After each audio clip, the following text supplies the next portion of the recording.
Ladies and gentlemen, welcome to another Giant Centric podcast brought to you by the Sports Mark Analyst. We can call it the Nosebleed section or we can just call it Giant Central, whichever you want. We're here with our once again way too early preview for the New York Giants 2021 season. It was just a week ago that the NFL draft concluded, and Joe and myself were sitting there in Oak while the Giants cleaned up. Yes. Yo, how you feeling? How you feeling after this draft, man? Honestly, I'm more probably optimistic than we were last year. Like, I feel, and it's funny how I called the record of 6-10. Obviously, you want to do better than 6-10, but I just figured a team progressing and a new coach and all that stuff, new staff. That's why I had it slotted. Now, I just draft wise, I know me and you, our big thing was the offensive line being addressed. That was like our main thing. But I mean, you see in our past drafts where you reach or you draft for need rather than draft for value and stuff like that. You see what happens with Eric Flowers, Eli Apple and shit. So I mean, obviously, if you guys saw our round one draft coverage, you could see how me and Benji reacted to the Kadarius Toney pick. That was just like that was on a left field for us. Like saw nothing, like no indicators that we were even looking at Kadarius Toney, like just nothing. Like so for the pick for that to be the pick, I remember I walked over to the table, like I was just like shocked. I was like, I could have sworn it was gonna be Quiddy Pay. Mm-hmm. I swore it was Quiddy Pay, and it was Toney. It was just it was a very overall. I think it was a really good draft. It was a lot of eye openers, I'd say. Yeah. What do you think about it? I'm honestly looking at what it is that a guy like Kadarius Toney could actually do to help our offensive line. And in a way that sounds kind of ridiculous because it's just like, how is a wide receiver going to help your offensive line? But the thing about it is, because Toney can do so much, because he's so dangerous, because you can actually scheme an entire game plan around a guy like him because he's such a Tyreek Hill type player, because he's such an I know a lot of people are going to be like, oh, you can't speak this up. He's such an Odell Beckham Jr. kind of player that he will end up taking pressure off of the offensive line because of the fact that you can't just sit up here, stack the box, and put man to man on him. Because if you go man to man on Kadarius Toney, he's going to burn you every single time. Yep. Now, when you look at the rest of the draft, not even thinking about the trades and stuff that we made, bringing in the extra first, the extra fourth next year, and the extra fifth this year that allowed us to trade up to get Aaron Robinson. Right. You look at Azeez Ojulari in the second round. When you had a lot of people looking at him possibly going top 15, that is probably the biggest value pick that I've seen in this entire draft. And to be completely honest with you, I think he is going to be the best player in our draft class. I think he's going to come in with a chip on his shoulder. He's coming into a unit that is already stacked.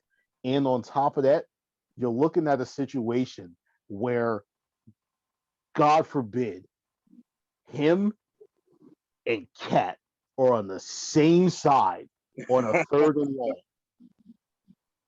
Offensive coordinators, offensive linemen, offensive line coaches. I have headache medicine. I can bring it to you if you need it. Because I'm in a situation where I am looking at what could possibly be I'm not going to say the return of the four aces because I don't think we're ever going to see that again. But you remember NASCAR. You remember NASCAR from the 2011 Giants. Yeah, maybe. I have a feeling that you're going to start seeing some stuff like that because we get to free up a lot when it comes to the pass rush. I mean, you remember leading up to the draft, I wasn't really big on picking a pass rusher just because of the fact that how our defense actually worked. It's like, all right, we're sending different blitzes and things from all over the place. on top of the fact that you got guys that are going to be coming back. You got O'Shane Zimenez, you got your Lorenzo Carters, you got these guys are going to be coming back from injury and things like that. So I'm just like, okay, to me, it's really not that big of a priority. But once Ojulari was picked, and I started thinking like, yo, this is actually going to be kind of crazy. Right. Because you got two potential shutdown corners. So you don't really have to worry about, all right, I got to keep an extra guy back because we may need to double both of these receivers that's going out. Now all of a sudden you can get a whole lot more creative when it comes to these blitz packages and things. It's I'm excited for what I'm seeing there. It's gonna be really interesting. When I look at the draft again, I'm sitting here like, again, I know we both wanted to address offensive line, but again, like, to get Kadarius Toney, somebody who can help you like in every part of the game. You can put him in the slot, you can put him outside, you can put him in the backfield and run. He can do punt and kick return. Like, the kid, like, it makes so much sense now when you think about it. What's Joe Judge's main word? Versatility. Like, yep. So you got a guy who's like really the epitome of a versatile player. You know, and I've been getting reports, you know, the past day or two that the Giants were livid. The Eagles traded and took Devonta Smith. Yeah, I mean, I was pissed too. I was really pissed too on draft night that they did that. More so with the Cowboys and the Eagles. I was just like, let's just be honest about it. Like, more so very pissed with them. Like, but again, like Judge said, the enemy is my friend. So it makes perfect sense.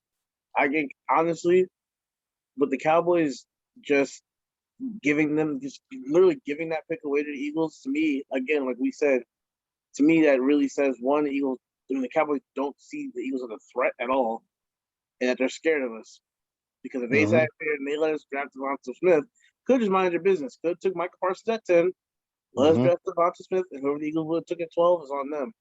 But you want to sit here and screw us over because you're terrified of us. You were terrified for us getting another weapon. But now you sit up here and watch us trade down and collect the extra first, third, and fourth. Like, like, you could just mind your business. But like, now you sat here and watch us pick up Kadarius, load up on picks for next year, and like you said, go back and get Azeez Ojulari in the second.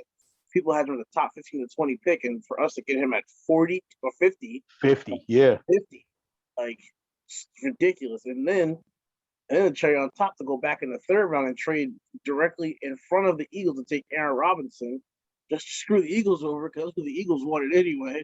Like, just such a cherry on top draft to me. Like, those three picks, and again, it's not just us being. I mean, you can say we're being petty, which I really don't care, but we're also still, you know, getting needs, like, you know, and we're not reaching for it at all. And then people wanted to criticize the Ojulari pick, like, he had knee issues and medical concerns. It's like, the kid tore his ACL in high school. In high school, yeah. That's why I'm like, what are we complaining about? Yeah, and that's what Azeez said too. He was like, I tore my ACL in high school. I've been healthy the past 3 seasons, or past 4 years.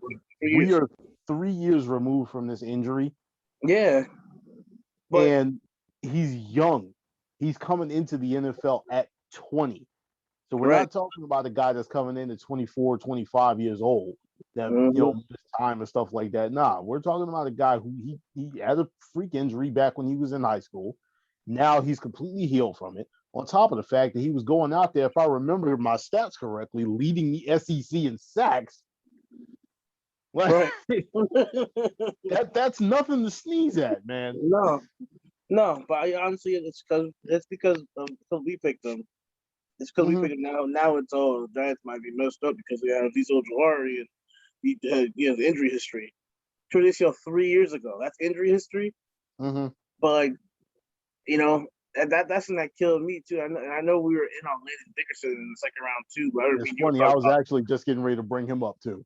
Yeah, like you can go ahead. You can talk about it. I was good because going back to what you were saying is just like, you know, the Giants pick somebody up, and then all of a sudden, you know, we messed up because we picked up a guy with, you know, an injury history or something like that. But then the Eagles are praised because they pick up Landon Dickerson, who could anchor their offensive line, which is great, but he has multiple torn ACLs, and he weighs about 100 pounds more than Azeez Ojulari. Yep. Not to mention he's had a season-ending injury every year of college. Like Yep. every single year of college, he tore his ACL. I think his freshman year, and I think he had like a bad ankle injury his sophomore year. He tore his ACL junior and senior year. Like you're talking about somebody like you said who can help anchor the Eagles O line, or those injury issues will continue to follow him in Mm-hmm. NFL. Like I said, nobody's praying for that. Nobody hopes it. We hope the best, but like for y'all to sit up here and criticize the Azeez Ojulari pick and not talk about that one, it's just like, come on, like Mm-hmm. And like I said, at first I remember we were talking about the whole Aaron Robinson pick too. And we were talking about that, and I think that was another big thing, like where it was just like at first I was like, why? Like why? And then like the more I thought about it, the more like I started reading on him and everything, I was like, you know what? I like this pick. I'm not even mad at it because a lot of people were saying that with the whole Aaron Rodgers pick, that one, it screwed over the Eagles, which I'll take every day of the week. Yep. But like it said two, that we want a competition in our cornerback room. So I really want to see who's gonna get cut this off season because Beal. it's gotta be Beal. I could possibly see Yadam gone too. Like I could see him gone, but at the same time, I would like to hang on to him just as a security piece. yeah, like I don't know if they're gonna keep holding on to Beal, just trying to give him chances. I don't know what they're gonna do with that guy. Like personally, I really don't. Like when I sit up here and I look at him, I'm like, okay, you got Bradbury, you got Dory, you got Darnay, you just drafted Mm-hmm. Aaron Robinson, and you drafted the other guy, Rodarius Williams. Yep. So you already got 5 corners right there. Mm-hmm. And then now in the last two, you got Yadam and you got Beal. So are you really gonna hold on to 6 corners? Like And here's the funny part. Every time anybody brings up our secondary, there's one person that everybody seems to forget just because he doesn't have a position. That's Julian Love. yeah, Julian I Love always is forget still him too. there. I always forget him too. It's And you just got because him. of the fact that he's just back and forth between corner and safety, and he could do both. So it's just like he doesn't have that defined position, so nobody really knows where to count him. But he's also going to see playing time. And you got Logan Ryan too, who can play Mm-hmm. corner if need be. you got Logan and you got Julius Jabril just wandering. Mm-hmm. Like I totally forgot about Julian Love too. It's like I'm telling you, I don't know or see a future with Yadam or Beal, to be honest with you. Like Mm-hmm. you got 6 corners ahead of them. I can see them both being gone pretty easily. Mm-hmm. I mean, and then after that, you look at and then I love the whole. At first, I wasn't crazy about the pick, but then that's why the Ellerson Smith pick. What are your thoughts on him? From what I've heard, the biggest comparison that I've seen about Ellison Smith is O.C. Umenyiora, and if he is anything like O.C. Umenyiora, give me that every single day of the week. Oh yeah. Now, the issue that I've heard is that he's kind of light. Like Yeah. he's kind of light, but that's light coming out of college. That's not getting into an NFL weight room. That's not, an NFL conditioning program. Mm-hmm. And that's not anything to do with, Coach General Joe Judge getting on people about, making sure that they're doing everything that's necessary to keep themselves healthy Right. and, operating at peak performance. But that's another one. He's a sleeper that I'm going to be looking at out there. Everything that I've heard about this dude is he is non-stop. Yep. He's got a motor. He is in the backfield on every single play. He knows where the ball is. I was listening to what the heck is that guy's name? I can't remember it off the top of my head. It was one of the beat writers and things like that. But he basically said that he likes quote unquote GPS type players who just know where to go. And he said Ellison Smith is one of those GPS type players. So he always finds the ball. And I like that's the type of thing that I'll love. I don't like players that get lost during plays. Yeah, Those are the ones that end up being liabilities. You could definitely see the ones that get lost too. Mm-hmm. So that could actually move us on to the linebackers. What are you thinking about the linebacking core? Yeah, it's very interesting because me being a Penn State guy, I wanted Micah Parsons really bad because I could Mhm. have just imagined somebody like him can play anywhere. He can play inside next to Blake. He can play outside. Like, so it's interesting that we passed on that selection. We didn't really touch the linebacker core in the draft at all. So I mean, you got Blake inside. He's going to be your main guy, and then it's a lot of youngins. Like I mean, we got Ragland. We hope we can give you something. At least it's like a two downhill run stuffing kind of linebacker. Mhm. He's only on a 1 year deal, and then I mean, after that, you got like Cam Brown coming back, and he's gonna be a 2nd-year guy. Um, what's the name? You got Carter Coughlin, who's a linebacker edge. He's gonna be back. I Tay don't. Crowder. Yeah, Crowder was a very surprising, especially we Mr. Irrelevant. That was very Mhm. surprising. I mean, especially the production we got out of him. I would have, I would have liked to have seen something, some type of addition there between free agency or the draft. 'Cause I think we only signed Ragland, right? So if I try Yeah. to my knowledge, I don't think we signed any of the linebacker. Nah, the only other one that could be considered a linebacker is Ryan Anderson, but Ryan Anderson's an edge. Yeah, it's like another outside backer type, edge type. And I mean, everybody was so high on Devontae Down, he didn't do much of anything. Like, Mhm. I think that's gonna be like the main thing, honestly, is like the linebacker core, one, staying healthy, and two, just I would have liked to have seen some type of talent added to that because we didn't. We got two edges, we got two edges, and we got two corners. So like we addressed every other part of the defense besides the linebacker core.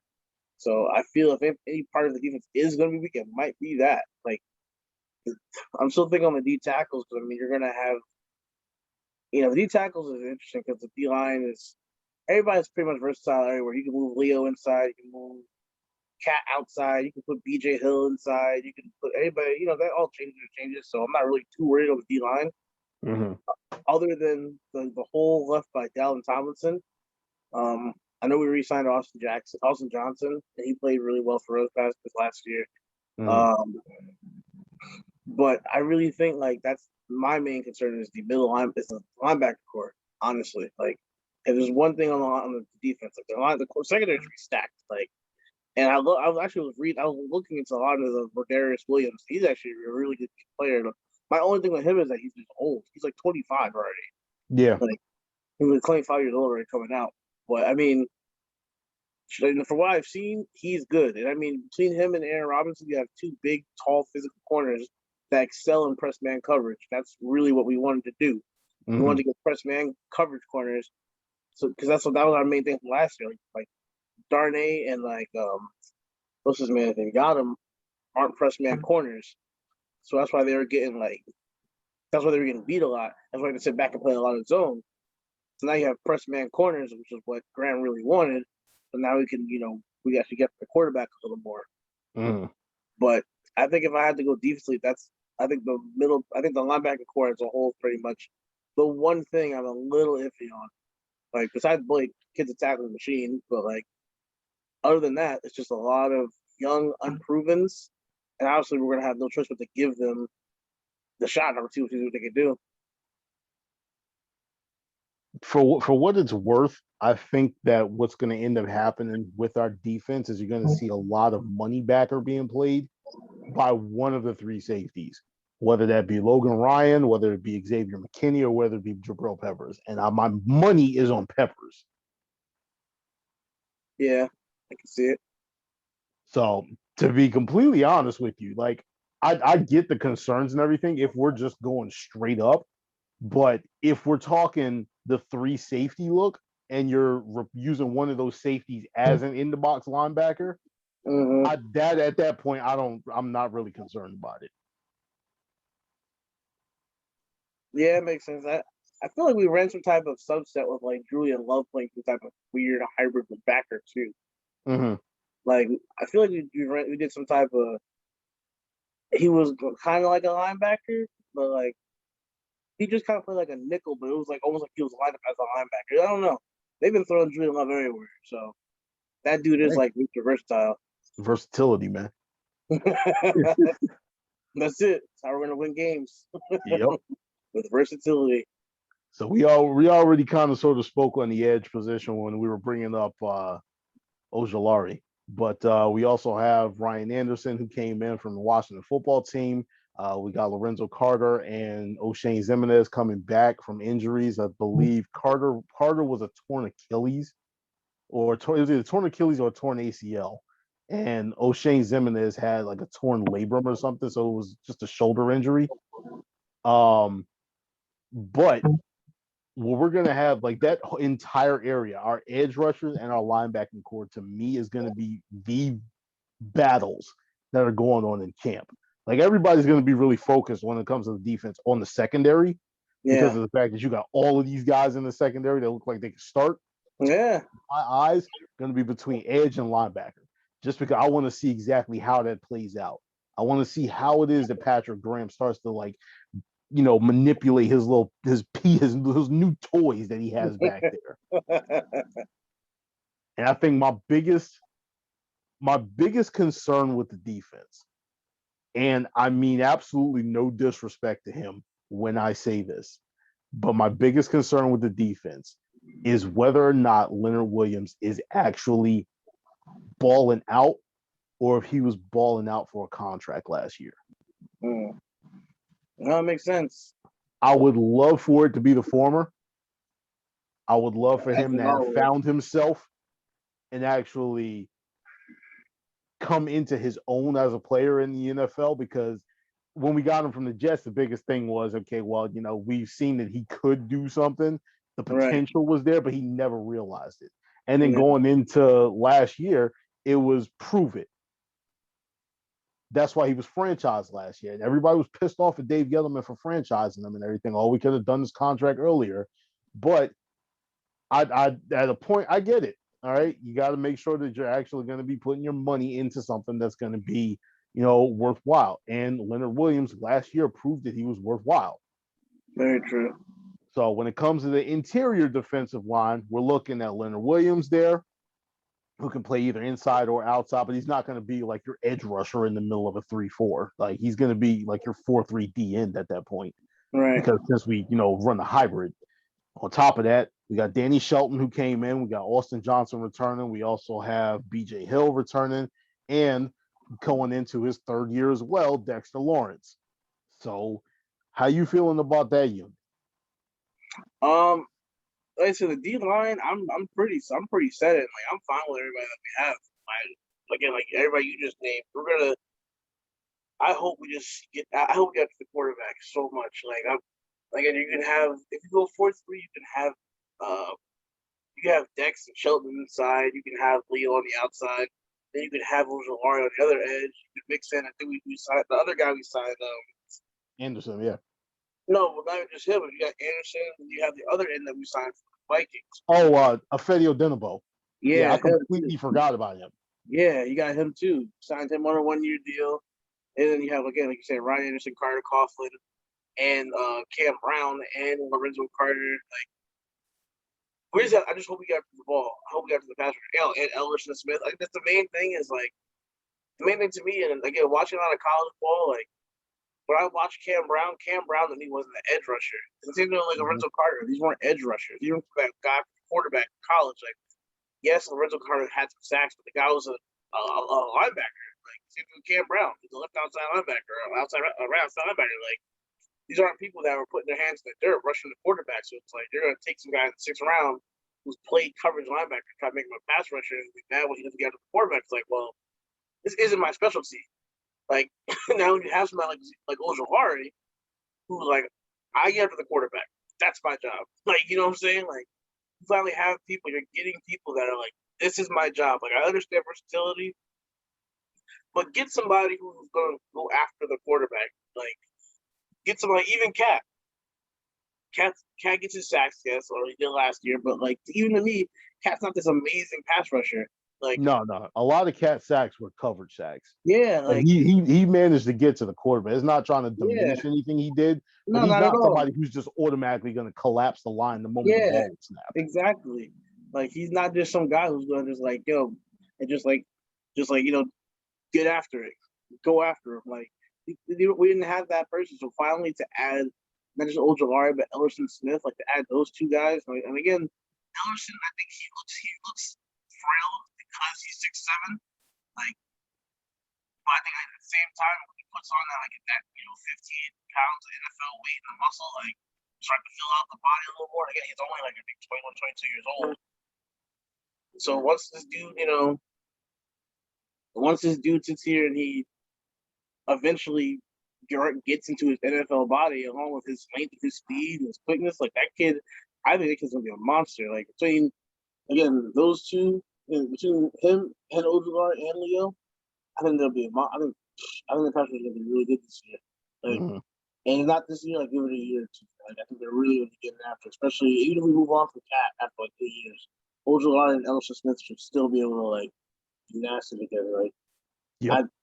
Have you watched anything on Ellerson Smith? Like, have you watched any I've highlights? seen little highlights here and there. I haven't actually been able to sit down and actually look at like full film on them. Because you know how highlight packages are. They only give you the highlights. They don't give you everything when it comes to like how he was playing and everything like that. So I've gotten a little bit of it. I just haven't gotten everything. Dude, watch his Senior Bowl highlights. Like every lineman that I was watching in the draft, like there was a guy, James Hudson out of Cincinnati. There was a guard from California. There are some people in the draft. Like Ellerson Smith dominated everybody one-on-ones. Like every tackle, every guard. They put him on the inside against a guard. He was like past the guard before the guard was out of the stance. Like the tackles, he was just shrugging them off. He was just clubbing and ripping. He was tearing people up. Like the whole one-on-one practice. Like they were saying he was one of the defensive MVPs of the week. Like, he was like killing people in one-on-ones this Super Bowl. Like I never heard of the guy before the Super Bowl, but like this dude, I was looking at this tall dude, me and Jaquan were just like watching Super Bowl practice and stuff. And Jay was watching him the whole time. He was like, yo, this kid's nice. And I was just like, they don't even know about this kid's like when I started watching one-on-ones and nobody was blocking him, I was like, yo, like I was like, this kid's got some speed, he got some hands to him, like, and he's got a chip on his shoulder. Yeah. He was like a top. I think they said he was like a top 200 player on most people's boards, and he was like ranked like 75th or something like that on a lot of people's boards. We got him in the 4th. Like I was just sitting here watching. I was like, "Yeah, we're just stealing the entire draft." Like after we stole Aziz, we stole Aaron Robinson, we stole Ellerson Smith. I'm just like, "Yo, we're just stealing, taking steals left and right, like, 2 steals in a row." And I know we were talking about getting Kadarius in the second, but they wasn't even going to last in the second. Like, nah.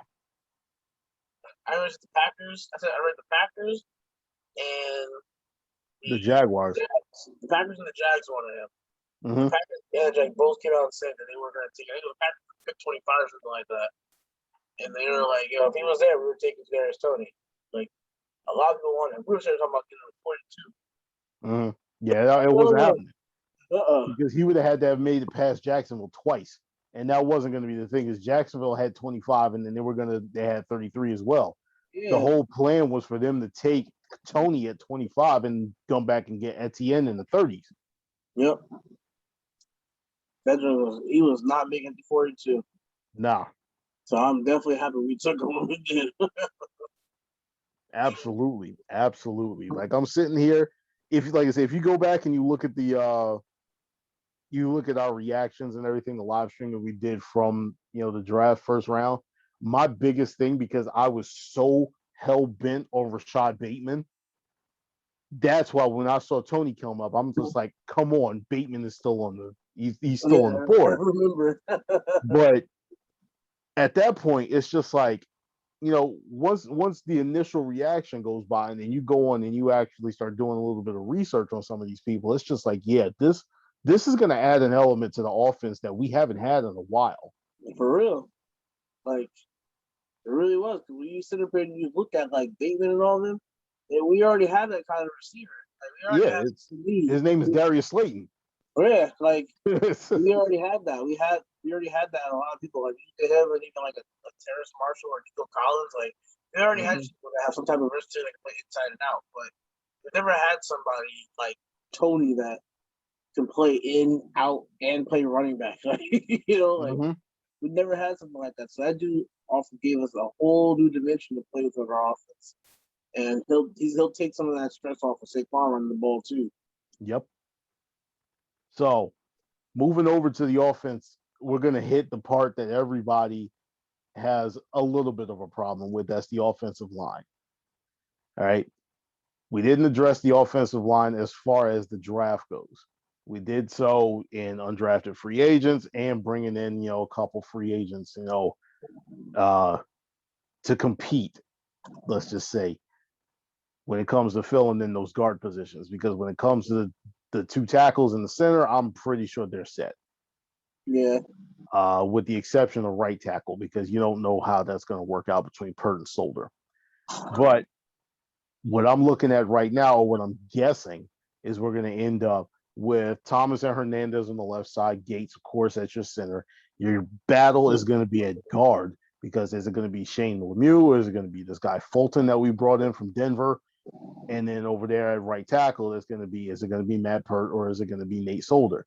And if it isn't going to be Pert or Solder, which one of them is going to end up being the swing tackle in our jumbo packages? Right. So it's interesting. I don't know exactly where we're going to go as well. If I had to guess, I'm thinking of probably along the same lines, but obviously Thomas to your left. I would probably slot Hernandez into the left guard, and then honestly, I don't know actually, because I think Shane put on the left side, so maybe he goes back to the left side with Thomas. You got Gates in your center, and Hernandez plays the right, and then like you said with the tackle difference, it's either gonna be Pert or Solder. Or if you let Solder rock for this year, and then Pert steps in year 3, maybe that will work. And then you have and the whole thing. I'm just scared about Zach Fulton, because the dude was literally one of, if not the worst guard in football last year. Like, if you go to this dude when he stats on the Texans, he led up like 11 sacks last year. Like, and he literally graded out as one of the worst guards in football. And I'm like, for this guy to come out and be one of the worst guards in football, and then we sign him, and we're talking about him competing for a starting guard spot. I'm like, this is like Jerry Reese type of move. Like, you just go get some guy bottom of the bin and just get him and think he can start. Like, there's a reason why he got cut from the worst team in football. Like, the Texans are one of the worst teams, the worst team in football, and he can't make it on that team. Like, but you're gonna come and bring him to us, and maybe he can start for us. Like, come on, man. Like, stuff like that's what pisses me off, and that's why we both really wanted to go offensive line in the draft. Like, now, in order, just to play devil's advocate real quick, maybe it's just blind optimism on my part, but when it comes to the current staff that we have, I am far more trusting in the decisions that they make than I was with Jerry Reese and them. Right. Because if you look at another guy that we brought in one last year who was like, he had completely fallen off the face of the earth and everything, and everybody's just like, oh, well, why are you bringing this guy in here? He's not doing anything. He's Blake Martinez. Right. Martinez wasn't doing anything in Green Bay because they had switched their defense, and he was being asked to do stuff that he wasn't really comfortable doing. Right. He's not coming backer.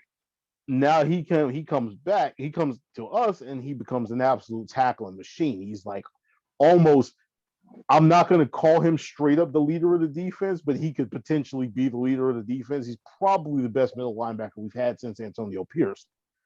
Right. So I'm looking at a guy like Fulton coming in, and I'm like, all right, what do they see? Because at this point, it's just like, all right, I see you guys made the move. It's the same thing with the Devontae Booker move. It's what do you see in this player that's making you feel that this would be a good move? Yeah, for real. Like, I'm all for, like, bringing in competition and some veteran leadership or something like that can help out. But like, yo, my man, like, this guy literally was like the worst lineman in football last year. You're gonna go signing him, like, and then like for Dave Gettleman to be like, I think we have a lot more comments on our O line than most. Like, yeah, but this guy graded as the worst lineman in football. Like, I want to keep hammering that point. Like, you're really depending on this guy to step in and be a quality starter, possibly. I'm like, it doesn't make sense. I'm like, I know there's still offensive line options. I'm hoping that we pick up somebody. Obviously Trey Turner's still out there. Mhm. Uh, I was just reading about. I was just looking at the free agents like a couple of days ago. I I know know he. we're talking about the center from Kansas City, but I don't know if I don't think he's gonna come Yeah, in here and actually play center, play guard. So if we were to sign him, we'd be bringing him in here to play center, and then you're talking about moving Gates again, and I'm just like, I'm not real. I don't want to do that. I know, and that's what I was thinking too. I read about that. I told you I told Eric Fisher I would hate. I don't want Mhm. Eric Fisher. Guy sucks for a reason. Um, I wouldn't touch him. I think it's Austin Reeder. I think that's his name. Yeah, I think that's the center. I think that's the center. Yeah, I wouldn't mind that. I wouldn't mind that pickup. I mean, again, you see what he could do. Maybe he could play guard. I don't know. Maybe he could play center and Gates move to the guard. I'm not sure. Like I really don't know. We also remember we signed the dude Jonathan Harrison too from the Jets as a Right. backup center. So I mean, there is still opportunity to even move him to center if need be. But I don't know if he's even. I know he started. I believe he started for the Jets, but I mean, we got to see what he can actually see if he actually is a starting quality player. I mean, if he is, that helps a lot. I mean, if you want to still try to work Gates somewhere else, Mhm. but I don't know. I look at it. I look at our line, and I'm still like I'm okay with it, but I just don't want to be okay with it. I want to be like You I'm want to be happy. good, good. Like yeah, like I want to know like we're gonna like start prepping people again, and that line just doesn't exude it in me. Like it doesn't exude it. Like I hope we're more consistent, obviously, with our offensive line coach now. Rob Sales in there. Mhm. Uh, Colombo's gone, and hopefully Sales can be some consistency and bring some more progress out again. Also with Solder, who's more going to be kind of like a player coach now because he's Mhm. older and he knows he's pretty much done after the season. Whether he continues to play or not is one thing, but I looked at it and there's like I said, there's a Kelechi Similes out there, Trey Turner's out there. I wouldn't mind either of those guys. I mean, Trey Turner and I think both probably come cheap. I mean, Trey Turner, especially, I think he had a down year in 2020, but the guy still is like a Pro Bowl lineman, and he's only 28 years old. So you bring that And guy, he's a Gettleman yeah, guy. there you go. Like I think you bring somebody like him in, who knows how Gettleman is, probably just can walk right in and probably start. Honestly, I'm not gonna lie, like it might be an upgrade over Shane Lemieux. I wouldn't mind getting somebody like him on a 1 year deal. 1 year, I wouldn't throw him anything more than like 5 mil. I'm not gonna give the guy like $10 million, but Mm-mm. you get somebody like you bring somebody like him in, and then I start to look like okay, like it's crazy how one person that could honestly almost sway me. Like I know Thomas is gonna be a work in progress, but I mean, kid was thrown into the fire against the best of the best. The first Yeah, five this of the season, first 2 weeks of the season, he's getting like thrown into to he get T.J. thrown Watt T.J. Watt, and Bud and Dupree, and Khalil Mack, the Niners D line, and the freaking Cardinals D line. Who's just getting thrown to the fire? Seahawks D line, like. So you expect a man to just be an all pro left tackle? Like, I'm sorry. Mhm. So I mean, you got him, and like I said, it's a lot to invest like a like Shane Lemieux, like your 6th round pick. It's a lot to put into like a 6th round pick and be like, yo, you're starting left guard. It's like I don't want to be an asshole. But it's like there's a reason you're picking the 6th round. Like you know what I'm saying? There's a reason you weren't being fought after in the first. Like there's a reason for it. Like because if all linemen were just obviously the same, nobody would have took Quentin Nelson in the 1st round. Like nobody would have been like, oh well, Quentin Nelson is the same as Shane Lemieux, so let's just wait till the 7th round and we'll take linemen because they're all the same. So there's obviously a reason. Like so to me, it's like it's tough to sit up here and put all your faith in like Gates, who I don't even remember if he was drafted or not. Now he's undrafted. Undrafted, he's undrafted. Hurts a 4th round pick.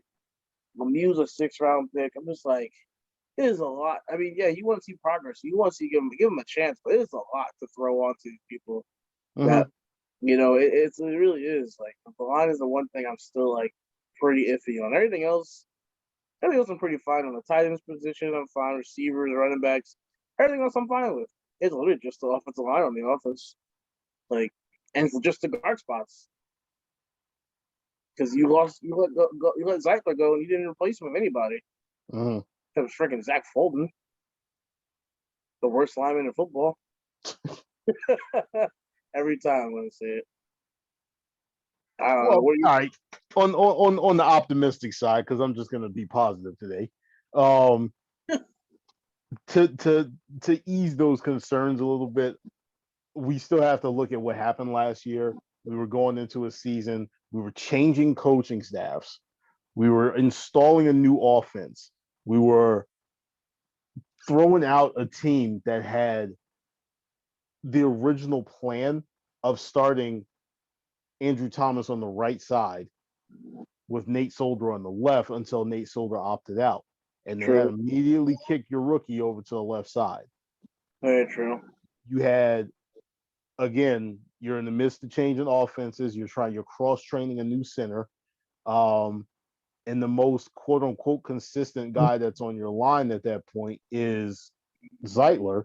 And you and I both sat back and watched Zeitler, whether this be, him trying to overcompensate for Gates, him trying to overcompensate for Pert on the other side, or who was the other guy? It was Cam Fleming that was there last year, I believe it was, or him, trying to help out in the communication, not being there with Cam Fleming.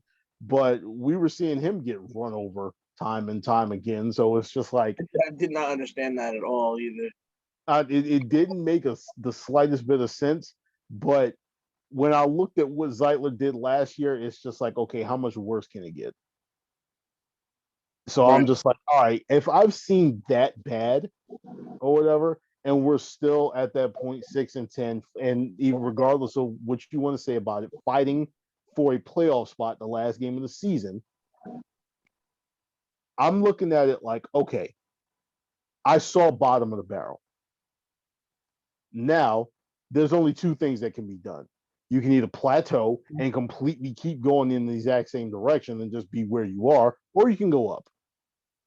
And I feel that us going into having these mini camps, being able to go out there and have an actual training camp rather than dealing with, everything, almost everything being virtual, having all of these different restrictions because we're in the state of New Jersey, and New Jersey was sitting up here and they were hammering down on the COVID restrictions last year because we were one of the hardest hit states in the country. So we're not going to be dealing with a whole bunch of that.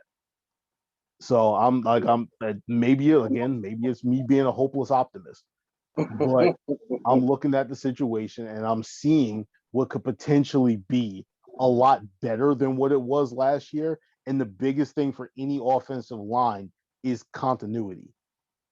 Right.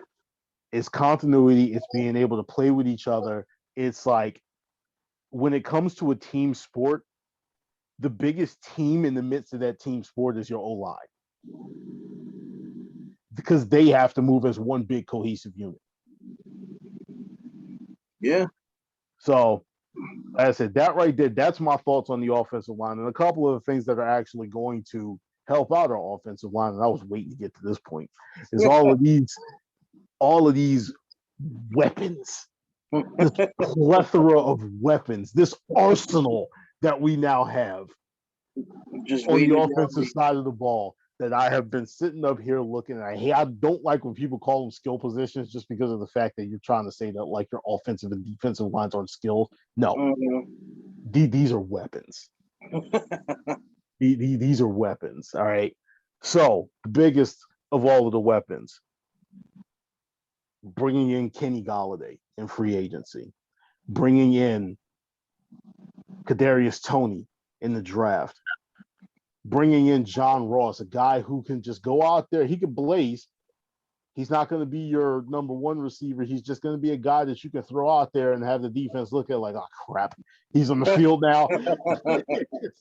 Word. We got enough to deal with. So I'm sitting up here. I see Kenny Golladay over here. I got John Ross over here, and Evan Ingram, and Evan Ingram potentially right here. Maybe Kyle Rudolph right there, because I don't know about this set, because then you got to sit up here and look in the backfield and hell, they're gonna stay. And that's probably the biggest thing. Saquon Barkley coming back. Yeah. If Barkley can come back and be at 100%, if he can come back and be the same running back that he was in 2019 and 2018, when he was tearing up the league, then we're talking about a situation where this offense, I will come out here and I will say it, and I will walk this plank. Yeah. This offense on paper, provided Saquon comes back fully healthy, provided the offensive line gels and becomes, an at least a decent unit, and provided Daniel Jones takes that next step. If you look at everything this team has on paper on the offensive side of the ball, I see a top 10 offense in the NFL, if not better. What are your thoughts and feelings on our weaponry? I mean, honestly, like you really hit the nail on the head. It's really like when I look at the people that we have, I'm like, it could be so nasty. Like if the line can just hold it together, this offense can just be so stupid. It can be really stupid. Like you have like everybody you just named, like you got Galladay on one side. You're gonna have Slayton, you're gonna have Sterl, you got Tony, you got Ross, like your receivers are stacked already. Then you have Evan Ingram and Kyle Rudolph as your tight end. And you got Kate Smith probably as your third. Like then you got Barkley, you got Booker, and you just drafted the kid Brightwell. See if you could do a little something too. Like that offense can be like it's like if Daniel Jones could like like you said, take the next step, cut down the turnovers, sits here and know when to get rid of the ball, like know when the play's over, like have to get that internal clock going, like you sit here and finally figure out like, okay, like I have, have X amount of time before this ball either needs to be off to the receiver or out of bounds, or I tuck it and run and just slide for some yards, like look to find the down. This when if he gets his internal clock going and that line can gel, like you said, it potentially can be a top 10 offense, like because it's literally going to be. And I think teams are going to come out and they're going to obviously first feel us out, and then they're going to be like, all right, what are we like? What are the Giants like? What can we do? Like you're going to have Galladay. Gall's going to get the ball. He's going to get his catches, right? He's going to get his touchdowns. But like, defense are going to look like. Is there somebody we can double? Like if we double Galladay, like what else can we do? Like it's going to be tough for defenses. You can't just stack the box with 8 anymore.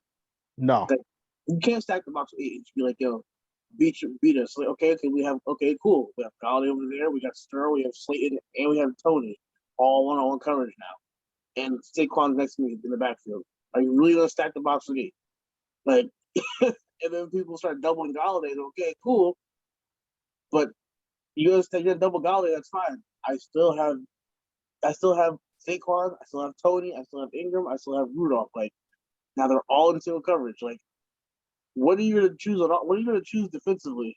Like what are you gonna do? Like that's my thing. It's like what are you really gonna do? So it's gonna be to me it's gonna be very, very interesting as far as what we like as far as like if we can get the right play calling, Jason Garrett, sees what we have. And again, that line can hold up. Daniel Jones take the next step. We're gonna be a monster next year, I believe. But my question to you is, if everything happens except Daniel Jones doesn't step up, then what? That's my question to you. If that's the case, I think we're going to end up in a situation where we are still middle of the road when it comes to our own record. Something, somewhere between 7-10 and 10-7. I honestly think that there's a phrase that we were using, I believe, around 2016 when the Giants were, making that one little fluke playoff run, is we were out talenting other teams. Right. I think that because of what we still have the potential to out talent some other teams.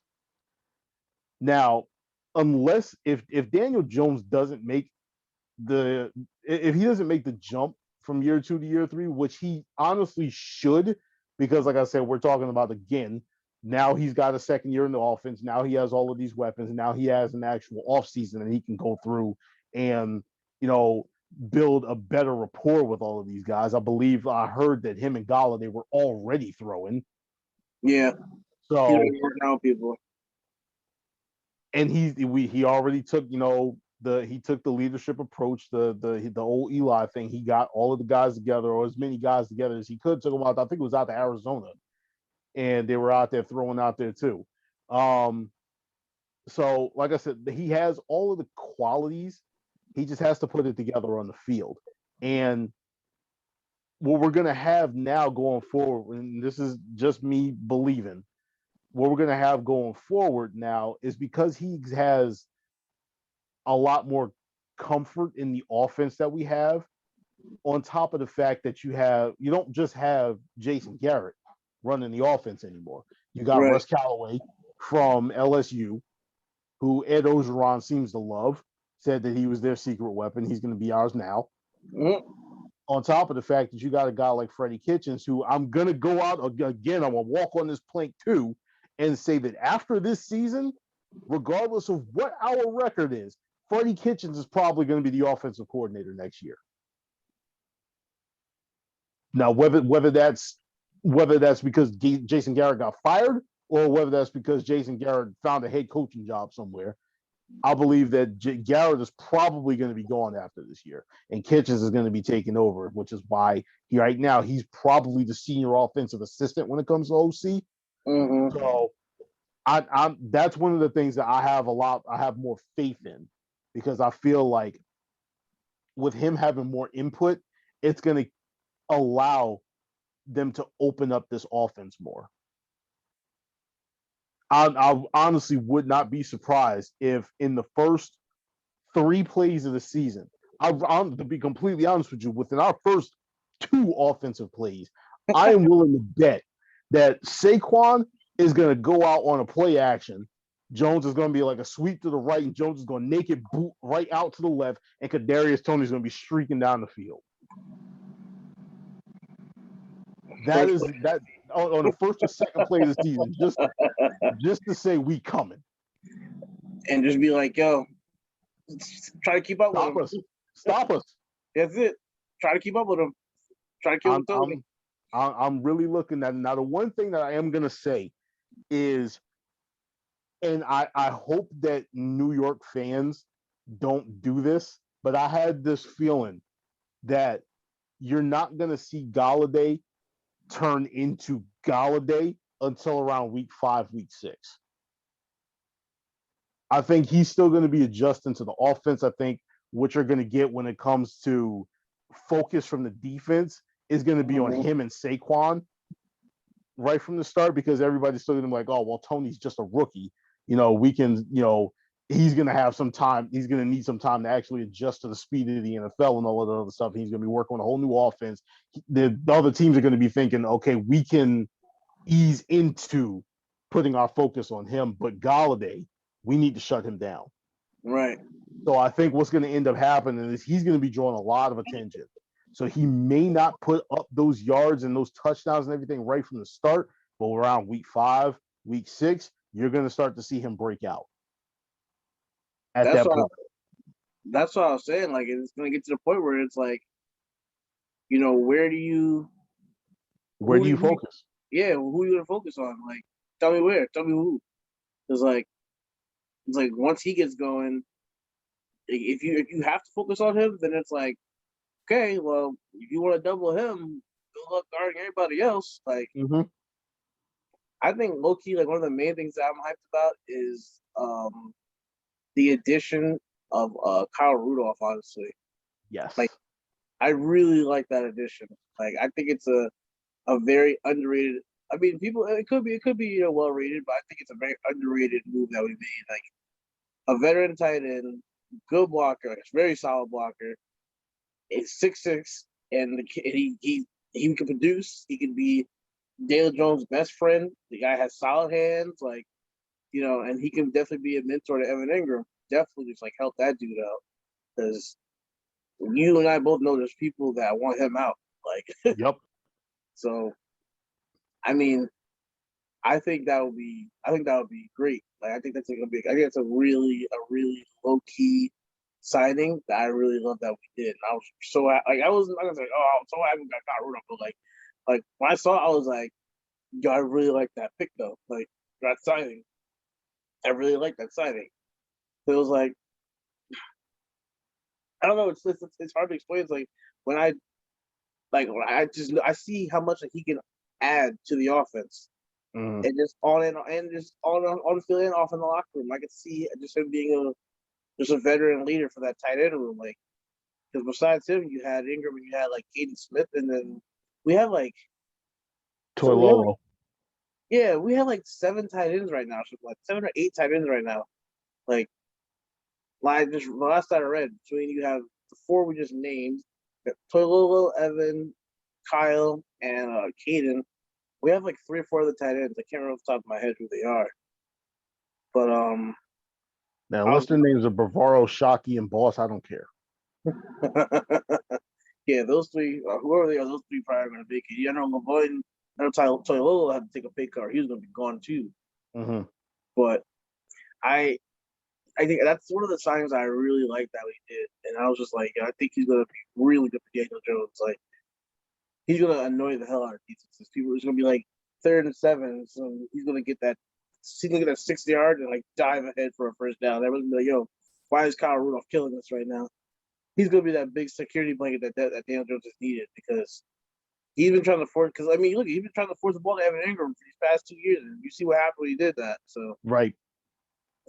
I think he'll Now, be the thing is, I was listening to someone. I can't remember exactly who it was, but I'm looking at Daniel Jones' stats right now for last year. Daniel Jones threw 10 interceptions, and I am positive that a majority of those interceptions were on crossing routes to Evan Ingram that he couldn't hold on to. Those interceptions do not happen with Kyle Rudolph. No.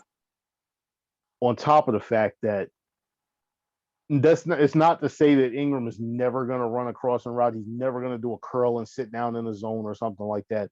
But he's not going to be that guy that's always responsible for those routes. Now, he's going to be your seam guy.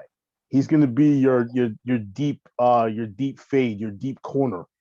He's going to be your deep post and stuff in the middle of the field. The guy that's taking the safety out of the box for Saquon, for Kyle Rudolph coming over the middle, so that all he's dealing with is a linebacker. Mm-hmm. And when it comes to stuff like that, I don't see Evan Ingram dropping passes like that. If he's in his element, if he's going downfield, if he's running the seam rather than running underneath linebackers and stuff like that, yeah, he's a lot more secure with his catches and things like that. Now that's me looking at, all right, what could potentially be versus what was. true. But what else can I really do right now aside from look at what we have and think like, all right, this is what's going to be done in order to resolve the issues that we had. So hopefully, like I said, things actually do play out like that, and Evan Ingram actually does blossom into the player that we originally drafted him to be, because he's another guy that was put onto this team to play a position that he's not necessarily built for. Evan Ingram, when it comes to him as a player, is another AF. Everybody was looking at him like, oh, he's not a tight end, he's an H-back. I'm like, okay, all right. But what we're doing is we have him lined up with his hand in the dirt, trying to, do curls and crossers and all kinds of other stuff. And I'm just like, yo, come on. And trying to block the TJ Watts of the world. Yeah, and get thrown halfway across. I don't expect anybody to block him. That's not a tackle. So I can't just get on Ingram for that. But like now we have personnel advantages that we need to be taking advantage of. So I'm looking at this, and I'm looking at the beginnings of a really good team, especially considering the fact that we're already set up when it comes to the draft for some noise next year. Now, whether that be whether that be us drafting somebody high, depending on what the Bears do, whether they end up, top 5, top 10. They said they're not playing Justin Fields or Rip. I think that's kind of stupid, but they say they say they're not. We'll see if that's the truth or not, though. We'll see how long Andy Dalton can, quarterback that team before they decide they actually want to Exactly. put Fields on the field, because Exactly. you don't take a quarterback in the first round and not expect him to play. All right. The same thing happened when we drafted Daniel Jones. All right. Eli was still the guy, but at that point, it was just like, all right, at what point? Let's go. Yeah, for real. Like, for real. And it's like, if you're going to take Eli out, then ready for Daniel Jones, not no freaking Geno Smith. Yeah, Like, exactly. that pissed me off. I'm not going to get into that. Yeah, let's not talk up, the dark times. Yeah, I'm not even going to talk about Let's not talk up that nonsense. that. I was like, oh my god. We really got no changes. I don't believe we have any changes on the special teams unit, aside from maybe long snapper, but whatever. As long as it's not Trey Junkin, I'm good. The only thing I can think of is what's his name's gone. What's his name? Nate Ebner. Ebner's gone. Mm-hmm. He's gone. He was like our special teams. He was like a coach on the field. That's why Judge brought him over. He's the only one I can really think of that's gone, because he's like, dude's like going to try for the Olympics. I think. Yeah, I think it's like I think he's going for like the USA team, the rugby team, or something like that. But other than that, I mean, where I believe everybody's back, and we still have our coaches and everything. So, I mean, you have Judge, who is like Mr. Special Teams. So it's not like it really matters. I think special teams wise will be fine. We were good last season. Like, we didn't give up. Like, from what I remember, we didn't give up a touchdown really all season. Like, did we give up one? Hunter? I don't believe so. I would have to double check, but I don't believe we did. I'm trying to remember if we did or not. Didn't the Bengals break one on us, something like that? They might have. I honestly don't remember. Yeah, I don't really remember us giving up a touchdown on special teams all last year. So, I mean, if it ain't broke, don't fix it. You know what I'm saying? That was fine for me. Like, and that was good because we're so freaking used to people breaking big returns on us. We don't need that. So, I'll definitely fine with that. Like I said, my two main things. Offensively is quarterback in line. Defensively, it's just the linebacking core. Honestly, everything else I have faith in. The D line, I'm fine with. The secondary, I'm fine with. It's literally just the linebacking position and the guard spots. Honestly, the guard spots on the line, and Daniel Jones hopefully could just get it the hell together. Like, that's really all it is. If he can turn his crap around, we'll be good. To stupid 17-game season crap it always be put. Yeah, I know. Again, something else we got. Another conversation for another day. Like, yeah, it is what it is, though. All right, I'm looking at this thing right now. I see. Yeah, we gave up one return touchdown. To who? I don't know. I'm looking at our total team stats for last year. Yeah. Touchdowns that we gave up 14 rushing touchdowns, 22 passing, 1 return, and 1 defensive touchdown.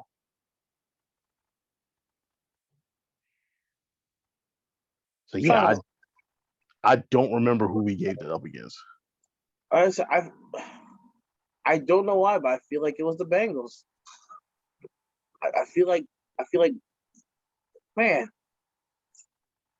who was it? Now, we about to find out, because I'm gonna be mad if I don't remember this tonight. I mean, shoot, regardless, one ain't bad. Like, I'll take one. Like, I mean, I obviously don't want to give that up, but like, if one's all I'm worried about, like I mean, obviously you don't want to be on some freaking critical play in the season, but Right. shoot, I mean, you're talking about from week two of the season, we give up like a punt return or something like that. It wouldn't be. That's the one thing we give up. I wouldn't be too pressed about it, but I mean, even the best special teams still they still give up touchdowns too. So, like I said, I think everybody should be back. I think we have like a long snapper battle, which is like the funniest thing in the world to me. But I know we have Kreider and we have Carson Tinker, but I don't think we want to keep Tinker on the practice squad. I think other than that, Gano's back, he's fine. I know people wanted to upgrade from Riley Dixon. We didn't really do anything there either, though. I think that's like the one other thing people were complaining about. What, the punter? Yeah, because I believe his first year he was really good, and then I think this past season they said like dude averaged I think it was like 39 yards a punt or something like that, and it was just like really like 39 yards, like that's it. So I think people want to upgrade from him. But I think that's about it. Can't think of anybody else or anything else honestly. Nah, I don't think I don't think my concern is with the punter only averaging 39 yards a punt, especially considering if our offense is doing its job. Yeah, like we'll be fine as long as they do their job. Why can I not find the freaking box score for this game?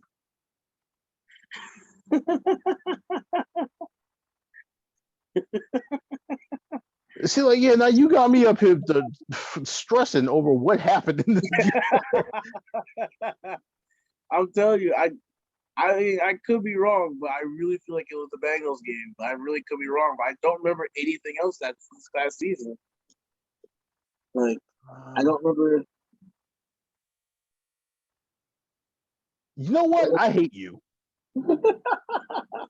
I really hate you. Brandon Wilson, again, the Bengals game, he had 3 returns for 138 yards and a touchdown. Thank you. I knew it. I felt it was the Bengals game. I remember it. I just didn't know who did it. You said Brandon Wilson? Yeah, there was a kick return. So there was a response to us scoring on them. So, okay. As a matter of fact, it was probably their opening touchdown. I tell you, I just something about it. I was like, I feel like it was a Bengals game. I was really confident it was a Bengals game. I remember that. I think we had like a strip sack to seal that game too, or something like that. Yeah, because they brought the ball out to midfield, and everybody was like, "Oh my God, you've got to be serious!" Yeah, said about to freaking lose to the Bengals. Yeah, it was Leonard Williams came through, man,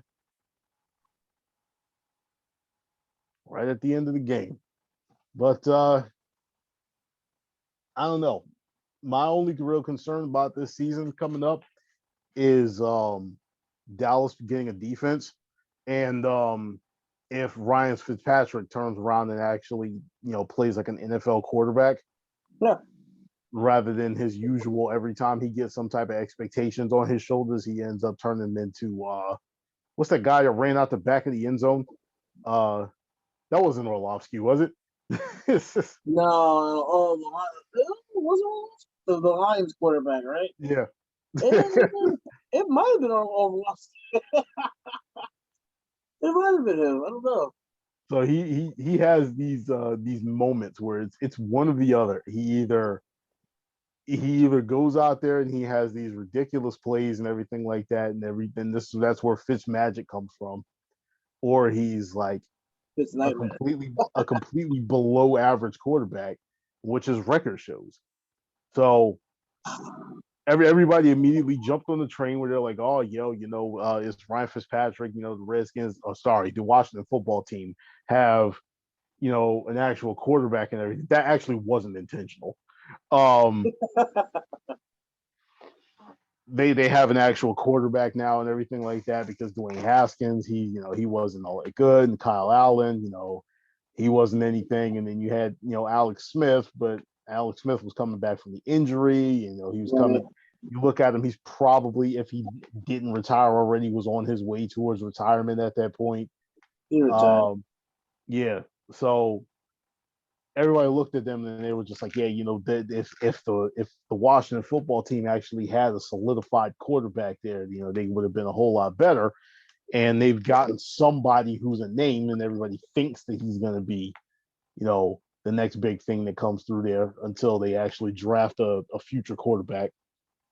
Yeah. But I'm just like, they don't scare me. They don't scare me. The defense is nice. I give them that. But the defense was nice last year, and guess what happened? They got the broom. I'm not scared of anybody that's scared. I'm not gonna lie. Really not. Like, I feel like weapons wise, I feel like our weapons second lead by the conference. Like, I think our defense is pretty much like me by the offense defense part is better than our after that. I think we have the second best defense. Mm-hmm. And then it's gonna be offensive line. Just get together this week. I see no reason why we can't come out with the division. Like, I was looking earlier, they had the Cowboys winning the division. And I was just sitting there, honestly, like, I'm looking at, maybe I have to go back to the Cowboys draft again because everybody's giving them such amazing marks, and I really didn't see it. Like you got Michael Parsons, like, Sean Lee retired. There's a lot of questions around. There's still a lot of questions around, like, linebacker core because people are talking about Jalen Smith's a great player. So we don't know if Jalen Smith's going to come back and he's an outside backer. And they didn't pick up William Bender as just their option. So I don't even know if he's going to be coming back after this year or if it is just because the cap year is bigger. It's like we signed him in. I don't know. Like, there's a lot of, to me, there's a lot of questions with those guys. And to me, it's like, okay, I know you got Michael Parsons who's sit by, he can do whatever, play inside and out. Then you got a D tackle, and I mean that's cool. But then it's like after that, people are looking at like, okay, well, we need to address the secondary, and we need to address the edge. And I'm like, okay, when I look at the corner, they got the kid Kelvin Joseph, who's a solid corner. Solid corner. He's a little raw. He has some off finish, but he's a solid corner. I will give him that. But I still don't really see anything I need to be concerned about secondary wise. You got him. They got Diggs. I mean, it's like I'm not really impressed. Like honestly, I'm not impressed by the secondary. Like, to me, they still don't really have a safety. They got Keanu Neal, really good safety linebacker hybrid. I have people bragging to me like, "Oh, wait till we get Malik Hooker." They didn't sign Malik Hooker, so I'm like, I'm not impressed about your secondary. I really don't care. And then like they're like, "Oh, just wait until we have we got edge rushers." Cool. Like you got DeMarcus Lawrence, yeah, but you didn't get really anybody that's going to play opposite him. That was your biggest goal, was to find somebody that's really going to play opposite him. Then when you got the guy Chauncey Golston, who I know a lot of people. I never heard of this guy. Like never once heard of this dude, Chauncey Golston. Sorry, just never have. Maybe he's some stud that I just completely missed, but I hadn't heard nothing about this kid. And then you went and you got the guy that Sean Wright, like a 6'3" corner of Oregon State. Like, I'm like, who are these people that you're picking? Like, who are these people? Like, your first 2 or 3 picks were great, and then you just reached and reached and reached. And like, people that probably would have been drafted, probably wouldn't even like to put in the Sean Wright, probably wouldn't even been drafted. You're not gonna make a team. So, but the only reason they took him is because that dude's like the brother of the guy from Last Chance U. I'm like, can't we just take people just to be like a feel-good story and be like, oh, look at us, we're the guys that give you guys a chance. Like, that's why the Cowboys pick everybody. Like, that's why they do. They took what's his name, Travis Frederick. They took Jalen Smith. They took Jabril Cox, who I wanted the Giants to take. Like, that's all they do. They take everybody with a little injury history or people that's like that have the story. That's what they do. I was like, oh, look, I won't be surprised if they take Quiddy Pay for his story. Like, because they want to be that team that's like, we're the Cowboys. Look at what we did. We gave you a chance that nobody else did. All they have all this little pride. It's like, man, great. How many championships that prize win you in the past like 10, 15 years? I'll wait. Like, keep living on 95. Like, keep living on 95 when nobody cares. So I'm not scared of the Cowboys in the least.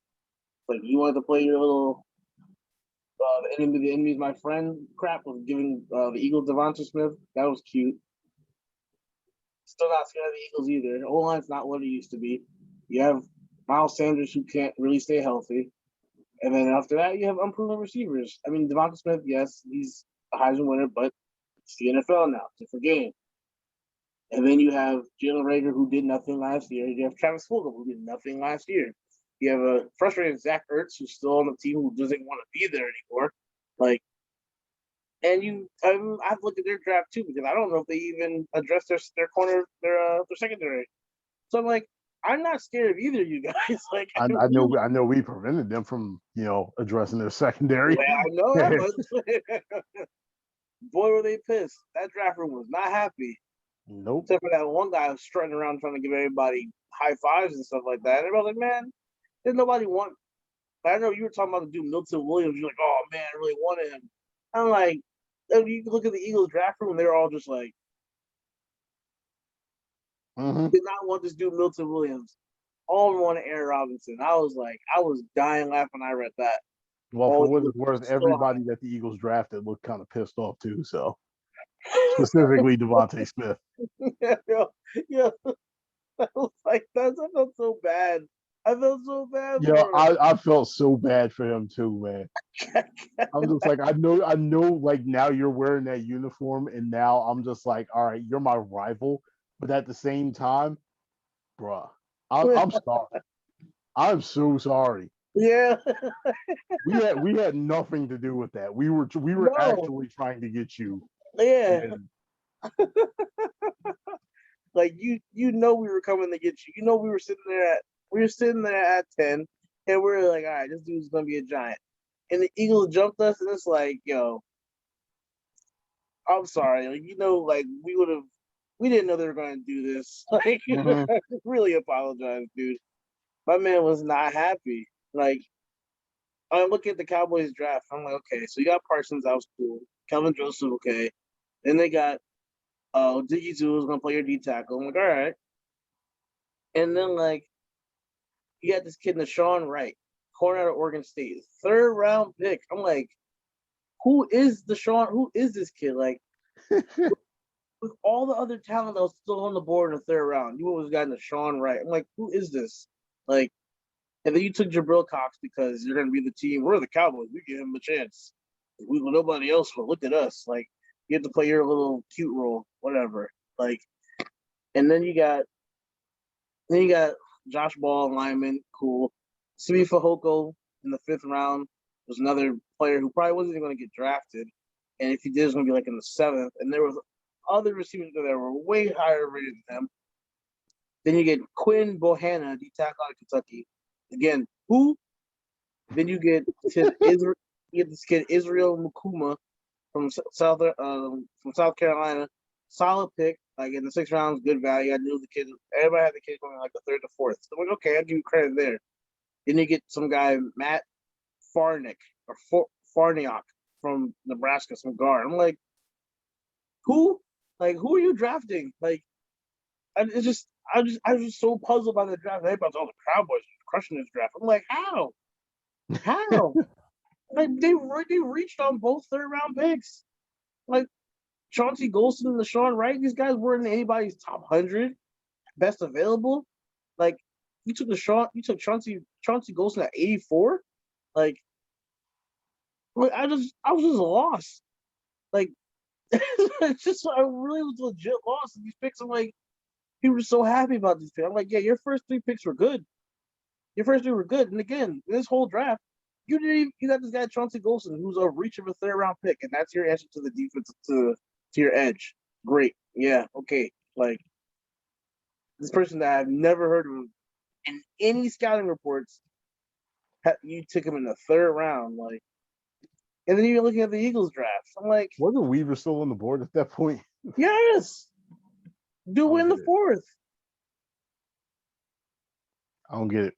No, I don't either. I'm like, again, what are you so happy about? Like, I don't get it. And then I'm looking at like the Eagles. I look at the Eagles draft. All right, Eagles got Devonta Smith. Not even gonna talk about it because I'm gonna have to swing on somebody. Then you got Landon Dickerson. Cool. Again, If he stays healthy. if he stays healthy, cool. Then you took Milton Williams in the third round. Bit of a reach. And then Philadelphia, and the thing is, it says they lost Vinny Curry and Malik Jackson. So you went and you got this guy in the third round. Again, bit of a reach because again, I don't know. I saw him. You knew about him. I didn't even know who this kid was, let alone third round pick. Then in the fourth round you get Zach McPherson, a corner from Texas Tech. Who I have no idea who that is. you need to go back and get Kenneth Gainwell, a running back from Memphis. Okay, cool.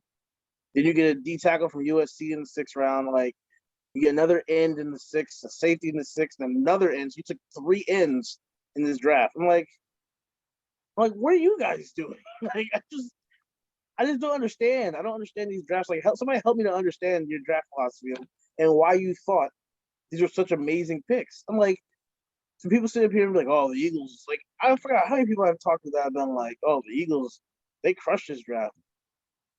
When? How? What? With who? What pick? Devontae Smith? That Like was it. that was it. Like That's that was it. it. That's it. Like what else? What else did you do? Like I just be so confused sitting here listening to people like, "Oh, we're gonna be nice." Like, what did you do? Like, really, what did you do? Who did you bring in? Like, besides sitting here reaching on pick after pick, like, and then people just have the audacity to hate on the Giants. Like, oh man, you got Kadarius Toney, like, guy was gonna go like the third round. Yeah, okay, my ass. Like, you guys use his injury history. 1 ACL tear in senior year of high school, 3 straight years of production, and one of the best divisions, not the best conference in college football, if not one of the best. Like, come on, SEC plug. I'm like, Y'all. yeah, one of the best corners in the draft in the third round. Like, and then you go another again, another to Philly, and then you go back and get one of the best edge rushers in the fourth. Ellison Smith went before this guy. Ellison won the fourth. The Cowboys then got Chauncey Golston in the third. Like yo, like, what are we doing? Like, that's what that just confuses me. I'm like, we sat back and picked Ojulari in the second and got Ellison in the fourth, and like you're reaching on nobody. So like, who are these people? Like, we got Aaron Robinson, and you got Deshaun Wright. Like, like yo, like come on, man, you can't y'all just reach on people, and then people want to sit and go, "Oh, it's the Cowboys, amazing draft." What was amazing about this? What was amazing? There are 14 picks that they have, and 10 of them ain't gonna make the team. Like, like what is amazing about this? Just wasting people's time. Like the Eagles, you're gonna sit here and drafted the whole edge room because they lost all their edges. Like Brandon Graham sitting in the edge room by himself. Like now they And have. they sat up here and they waited until the sixth round to do it. Yeah, I don't. Like, they got Milton third, and then they went and got 6th and 7th round edge. Like I don't. What do y'all like? What about this to me is like, oh, we crushed this draft. Did you? Like, do you really think you did? Like, can And you they tell? crushed it all right. If it is their hopes and dreams. Yeah, I'm saying like, can you like if I just said the name of Sean Wright, could you tell me what college he came from without looking it up?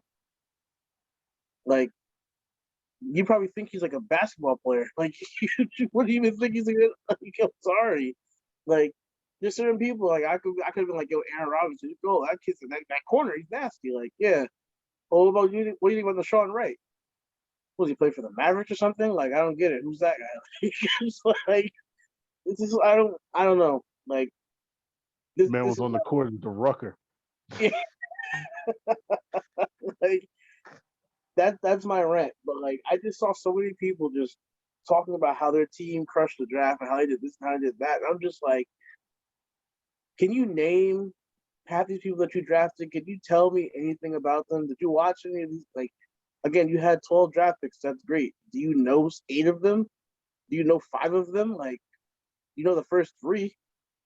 Do you know anybody else? Because I didn't. Because I watched I watched probably the most college football of a lot of people that I hang around with. And I don't. I've watched a lot of Big Ten. I don't know who Chauncey Golston is. I watched Oregon State, and I watched Oregon State a lot actually this past season because they've been on a lot. Not one time did I hear Deshaun Wright's name. Like, but I watched Oregon. I watched what's it called? I watched Oak State, and I saw Rodarius Williams. Like, I watched UCF, and I saw Aaron Robinson. Like, I watched Georgia. I saw Elise Ojolari. Like, I've seen all these people. So like, I don't know. I didn't even bring up Washington's draft, but I just don't see everybody else is like just like going off about like how amazing this draft was and how this team killed it and how this team did that and did this and that. I'm just like, I'm not seeing it. Like, I'm really not seeing it. Could you imagine if we had 2 third-round picks? Like, we could have definitely got Aaron Robinson and probably freaking Wyatt Davis or something like. Like, I don't know. Like, I really don't. And looking at the freaking value that we could have probably got in the 5th round, we probably got a 3rd-round potential kind of guy if we decided to hell on that 5th-round pick that we traded up, but to get Aaron. But I mean, shoot, I'll take Aaron Robinson. I'm not complaining. No, I'm not at all either. Like, not complaining at all. I'm not complaining at all about that either. Especially you get a great player like that and you screw Philly over, count me in. Oh yeah. Count me in. It's just bad that like I'm already like looking at like 2022. I'm already just like, like if we go like if the Giants like pick 12 but the Bears suck, go like pick like 5, I'd be amazing. Like, I'm over here counting like 0-17 for the Bears, Like, that's what I need. Yeah, right. The dream is for us to have pick 1 and pick 32. All right. I mean, the Bears went 0-17 and we won the Super Bowl and still got the first pick. But yeah, that's a huge but. But of course, that's not really realistic. Nah. So the idea is like, hopefully, like I'm sitting up there. There's a guy that works at the gym or whatever. He's a Bears fan. I told him, I'm like, listen, this ain't personal. I hope y'all suck next year, yo. Oh yeah. Like, y'all can win one game, and that one game is against Philly. Word. That's it. Like you can go 1-16. That's all you get. I need pick number 1 because if Daniel Jones plays horribly, you might go. We're already set up for the quarterback, and if he plays great and he makes the step that he needs to make, and y'all are still bad, then that pick becomes even more gold than it already is. Oh yeah. So some teams sitting up here gonna sit here and be like, or 2, 3, and 4 teams gonna sit up here like, we need a what's it called? We need a quarterback. I'm like, all right, well, pay the price. You know what the point value is? Yeah, 3,000 points to pick 1. Let's go because we're on the clock right now. I got 3 teams on the line, so you tell me what you want to do here. If you really want this pick, you better up that ante. Like, that's like the main thing. Like, what I'm really like hoping, I'm just like, like we can sit here.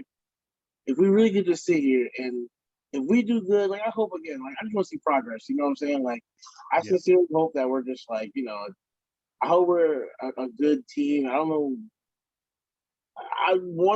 Of course, you always get something. You want to go to the playoffs. You want to get to that point where you're just like, screw it, like just go for it and go win. But like sometimes you just want to see progression. Like, so I don't know. It's tough. Like I want to see his progress. I want to see his progress, but like I also get into my mindset where I'm just like, just like go freaking shock the world, man. Just go do it. Like why not?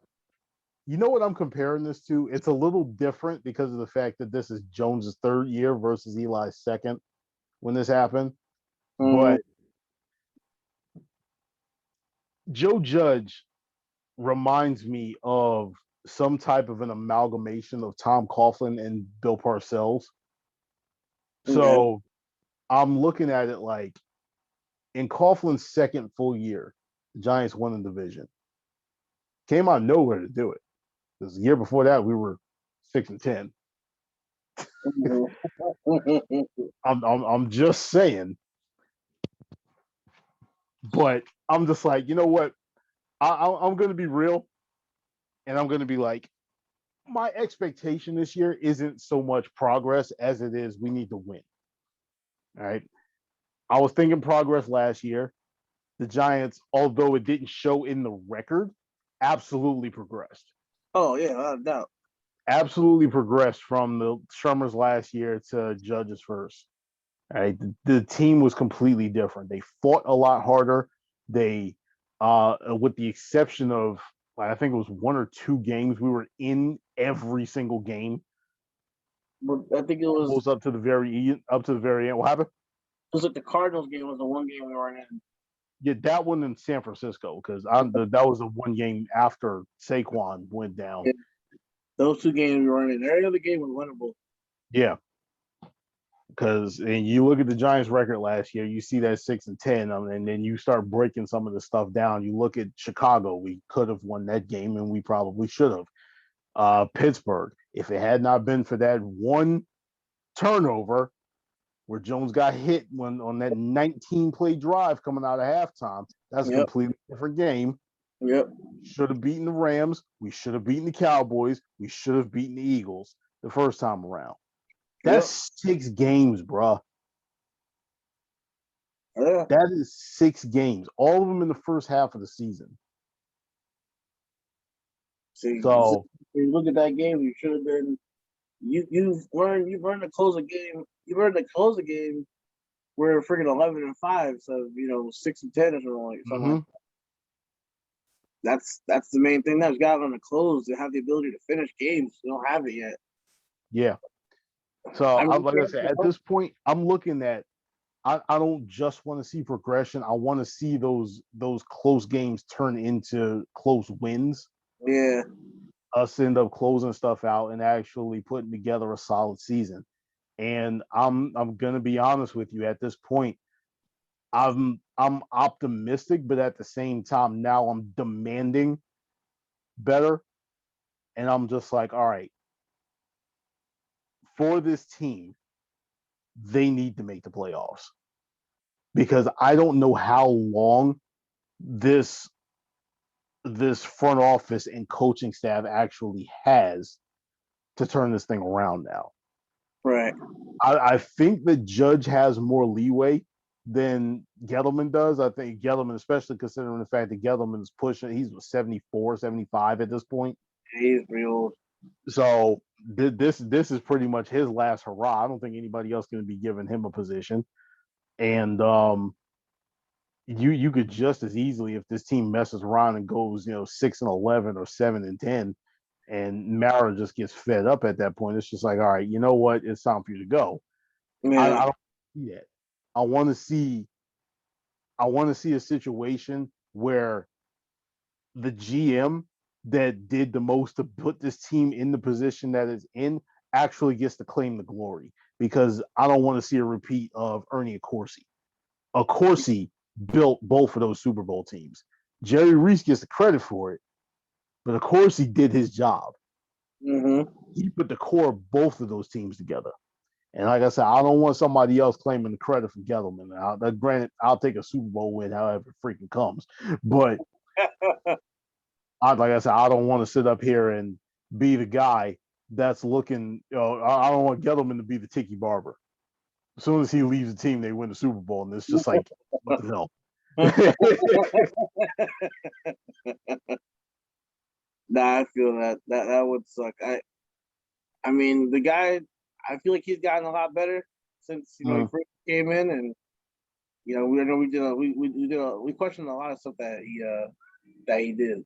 We questioned a lot, especially his first year.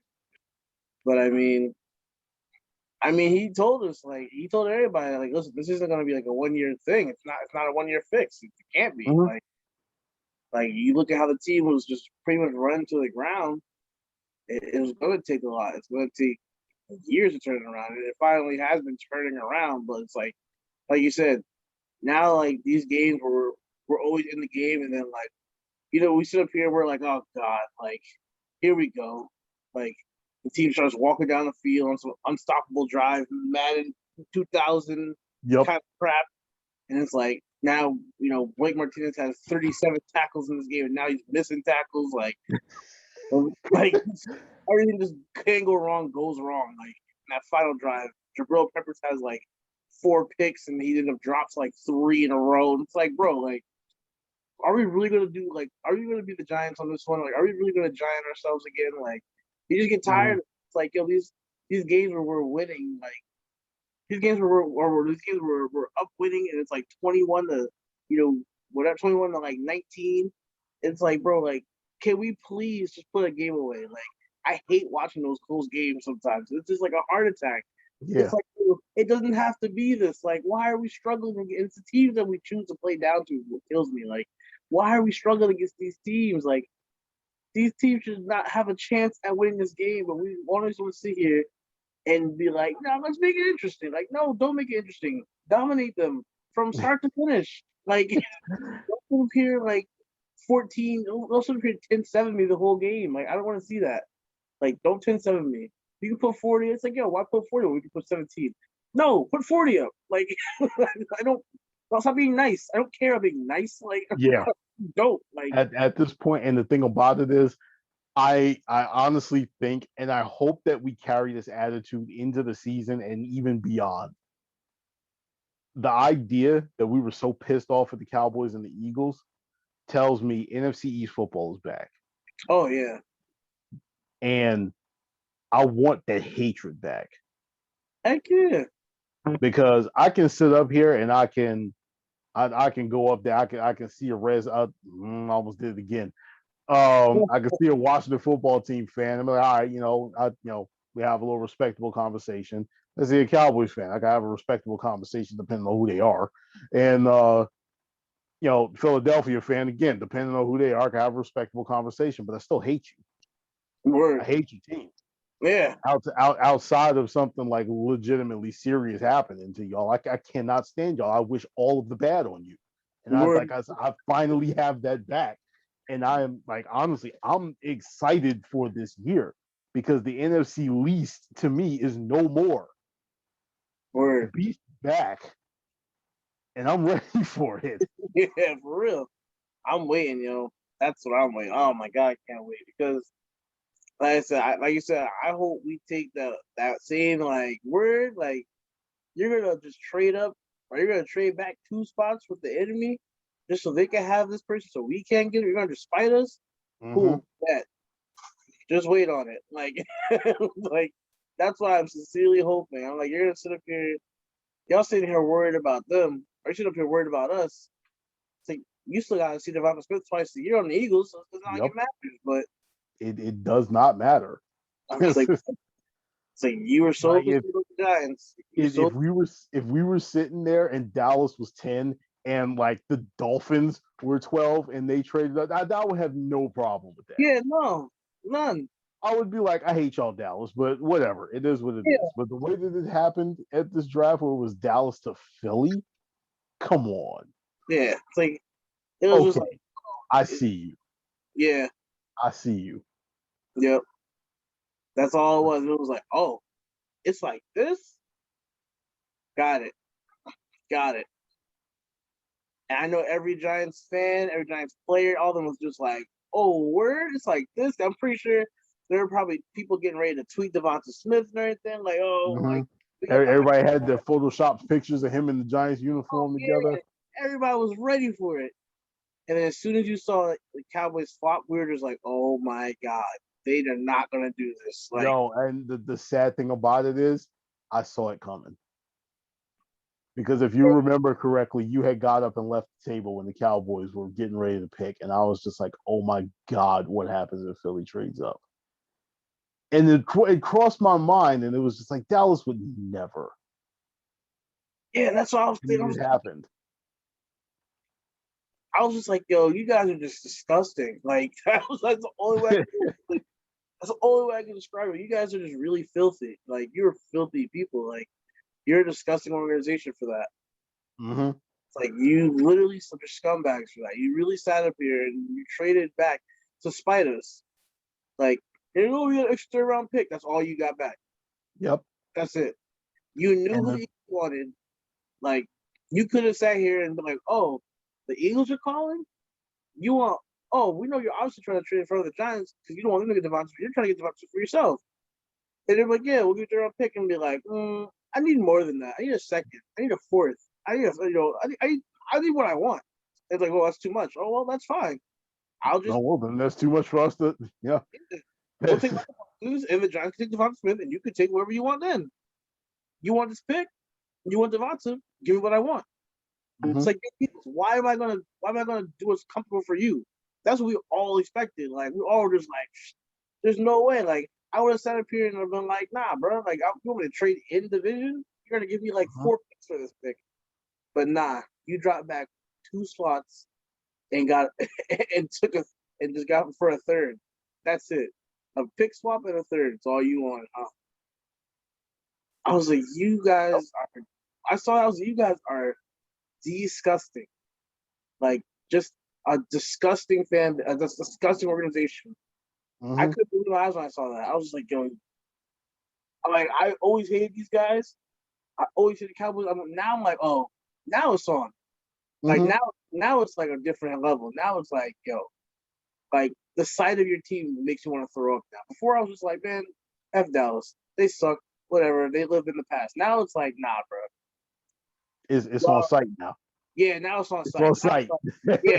Now it's just on site. Like now as soon as somebody sits up here and as soon as we start playing the Cowboys, it's like, yo, I need 80 today. Like, Yep.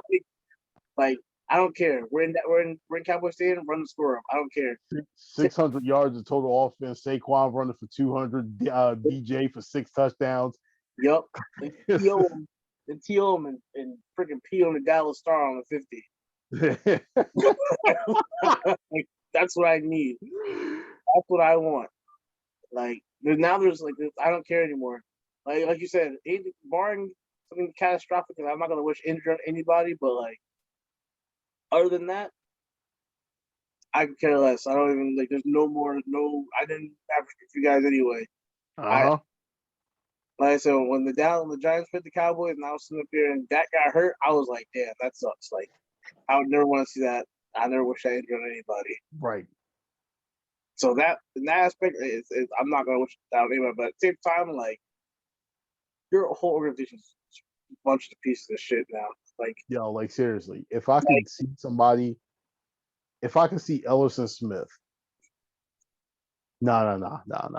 If I could see Azeez Ojulari break into the backfield, grab Zeke by his waist, and German suplex him through the earth without him getting actually hurt, I'd be fine.